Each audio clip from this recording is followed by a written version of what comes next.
Kondisi mengerikan harus dihadapi warga Palestina saat mereka mencoba mengakses titik bantuan yang dijaga ketat oleh tentara Israel di sana.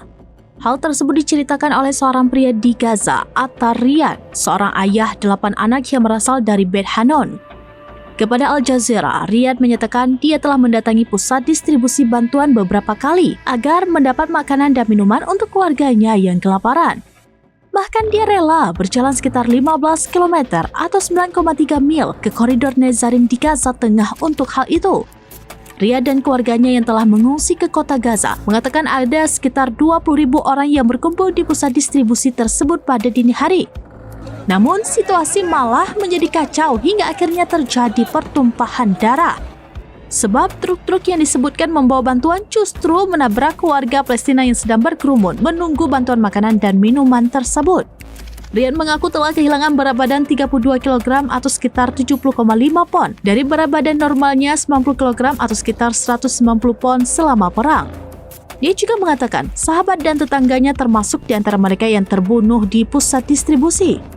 Untuk diketahui dari sumber-sumber rumah sakit di Gaza mengatakan sedikitnya 72 orang telah tewas dalam serangan Israel di wilayah itu selama 24 jam terakhir.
Download Tribun X sekarang, menghadirkan lokal menjadi Indonesia.